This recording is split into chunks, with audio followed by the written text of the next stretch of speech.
Ayun, ngayon lang tayo ulit nakapag-walking sa labas. So, ganda ng weather ngayon kasi spring season na.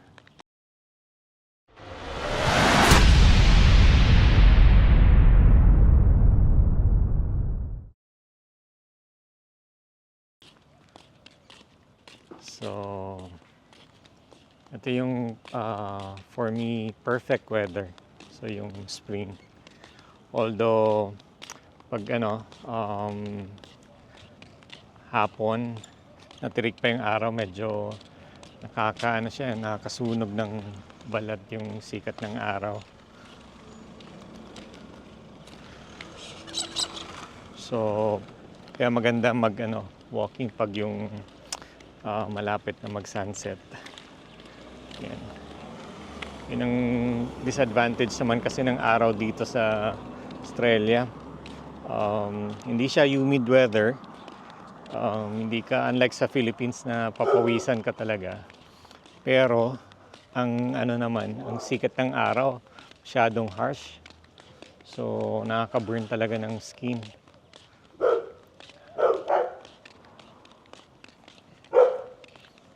Ang gaganda na ng last time.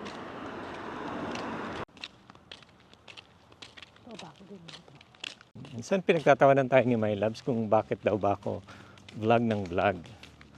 So actually, minsan nakakatuwa rin kasi yung mag-vlog. So along the way, collect tayo ng mga small video clips. So yun ang nagiging parang somehow digital diary na rin. So alam naman natin na pag in-upload natin to sa YouTube, alam natin yung platform that would stay for a long time. So kung unless yung mga pictures or mga videos isa-save natin sa mga cellphones or even sa mga hard drives. So ito prone to sa error. And once in-upload mo na sa YouTube, so alam natin yung platform na yon would stay for a while. Even 5 years, 10 years, or even a decade, no? Alam natin na that would stay. And hindi mawawala basta-basta ang YouTube. And yun, secondary sa pagbablog is minsan dala tayo ng good vibes sa mga tao. So alam naman natin ngayon yung generation natin ngayon. So minsan nahihilig yung mga tao na nunood lang ng mga short video clips sa YouTube.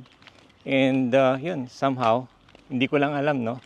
Pero I think kahit papaano, yung kahit konti pa lang yung nanonood sa atin, kahit somehow nagdadala tayo ng positive vibes.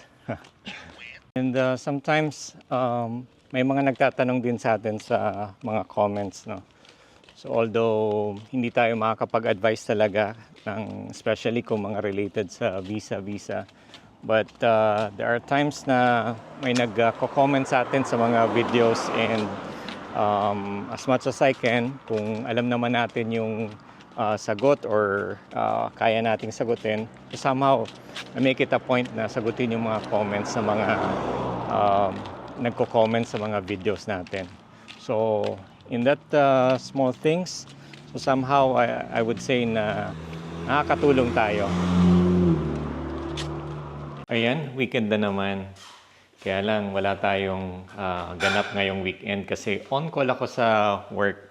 So pag on-call kasi tayo sa work, as I've mentioned previously, hindi tayo pwedeng gumala kasi ako yung magiging escalation engineer kapag may mga issues sa clients namin. So normally I deal with alerts.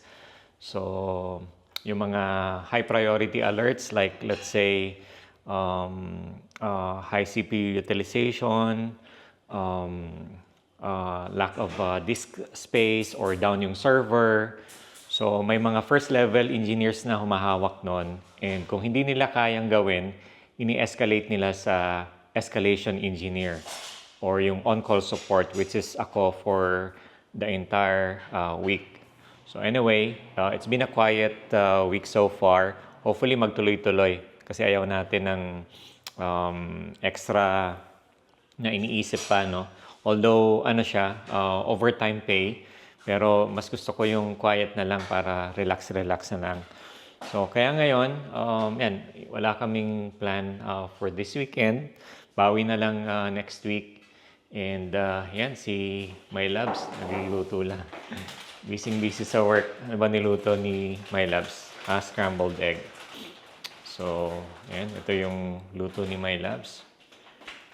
Ayan, scrambled egg. So, pero try kong sumingit siguro magpipingpong ako later, around 10:30. Malapit lang kasi yung ping-pong club dito sa Maddington. So, kahit matawagan tayo, pwede akong makabalik in a matter of 5 to 10 minutes. So, yun, pwede naman lumabas, kaya lang make sure na pag may tumawag, while on call is madaling makauwi. No? So kung yung lugar is around 5 to 10 minutes lang naman, yeah, madali tayong makakabalik and pwede nating masingit yung mga ganong errands.